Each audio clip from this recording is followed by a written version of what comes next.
आरक्षण में आरक्षण यानी रिजर्वेशन विद इन रिजर्वेशन, सब कोटा लाना, वर्गीकरण करना बिहार का सबसे बड़ा मुद्दा है। बिहार के दो बड़े दलित नेता आपस में टकराते रहते हैं, भिड़ते रहते हैं इस बात को लेकर। अभी कल ही देखिए, जैसे ही जीतन राम मांझी ने अपनी बहू को सिंबल देते हुए इमामगंज से फोटो से शेयर किया, तुरंत चिराग पासवान के जो जीजा जी हैं, बहनोई हैं, अरुण भारती जमुई से सांसद भी हैं, उन्होंने कटाक्ष कर दिया। उन्होंने कहा कि वर्गीकरण की सबसे पहले तो यही शुरुआत करनी चाहिए मांझी जी, आप क्यों अपनी ही बहू को टिकट दे रहे हैं। तो इस तरीके से एक युद्ध जो है ना, जुबानी जंग, वो तो खबर हमने आपको बताया है काफी विस्तार में। अब देखिए चिराग पासवान की इस पर प्रतिक्रिया आई है। चिराग पासवान अभी भी अपने बातों पर अडिग हैं, साफ कह रहे हैं कि चाहे जो हो जाए हम कभी कानून के इस फैसले का, सुप्रीम कोर्ट के इस फैसले का समर्थन नहीं कर सकते हैं। हालांकि हरियाणा अब इसे लागू करने जा रही है, जहां पर बीजेपी की गवर्नमेंट बनी है। मुख्यमंत्री नायाब सिंह सोनी के शपथ ग्रहण समारोह में यही चिराग पासवान पहुंचे थे, लेकिन जब बिहार का मसला आता है तो चिराग पासवान बड़े स्पष्ट हो जाते हैं। पहले आप सुन लीजिए कि क्या कुछ कह रहे हैं चिराग पासवान इस मामले पर। कश्मीर में सरकार बनने के बाद से दूसरी आतंकी हमले हुई है सर, कैसे देखते हैं इसको? देखिए 70 की बात करते हुए उमर अब्दुल्ला खत्म करने की क्या उसका रिएक्शन है ये?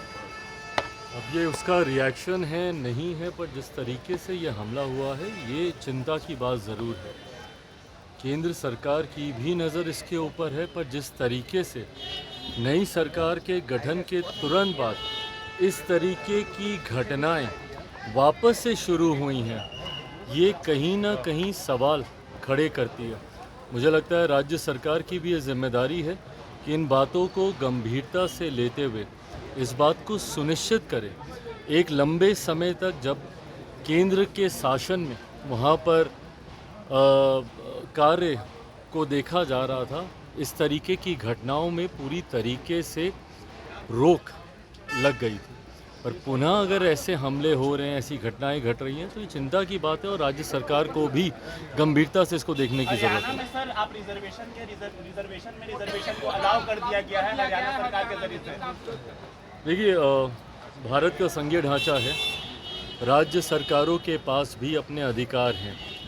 पर जहाँ तक रही बात इस विषय की, पहले ही लोक जनशक्ति पार्टी रामविलास इस बात को स्पष्ट कर चुकी है कि हमारी पार्टी की नीति इस सोच को लेकर एकदम स्पष्ट है। हम लोग नहीं समर्थन करते हैं इस बात को। मुझे लगता है जाति की नहीं, जमात की बात होनी चाहिए। और ख़ास तौर पर जब आप अनुसूचित जाति का जब आप जिक्र करते हैं, जिसका आधार छुआछूत रहा है, अनटचेबिलिटी रहा है, जब तक ये मानसिकता कुछ ऐसे असामाजिक तत्वों की जो आज भी छुआछूत के आधार पर भेदभाव की भावना रखते हैं, ऐसे में फर्दर बाइफर्केशन, सब क्लासिफिकेशन अगर इस तरीके से अगर होता है, तो इससे कहीं ना कहीं जो हक हैं, जो अधिकार हैं इस पूरी जमात के, अनुसूचित जाति के, उसमें कहीं ना कहीं बाधाएं और ज़्यादा बढ़ेंगी, परेशानियां और ज़्यादा बढ़ेंगी।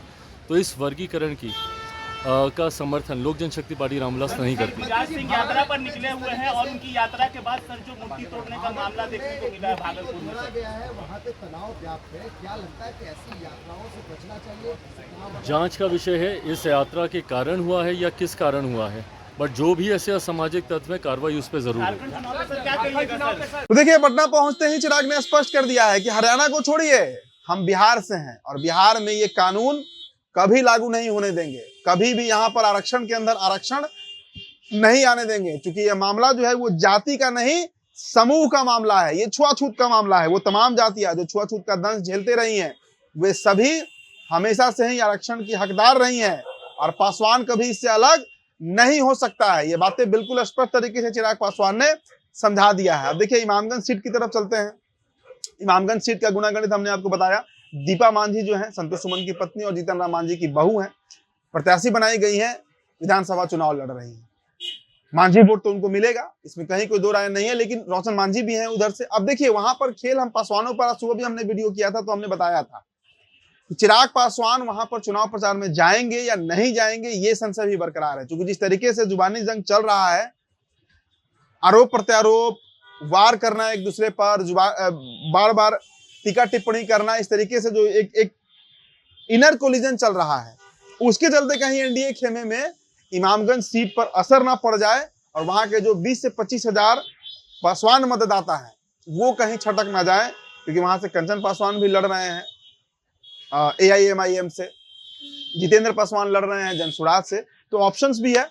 अब जो होगा वो तो भविष्य के गर्भ में है, लेकिन चिराग ने बड़े स्पष्ट तरीके से, और ये बातें उन्होंने जीतन राम मांझी को सुनाते हुए कहा है कि कोई वर्गीकरण, कोई सब कोटा बिहार में नहीं आने जा रहा है। चलिए फिलहाल इस रिपोर्ट में इतना ही। मेरा नाम उदित तारण है, बहुत बहुत शुक्रिया।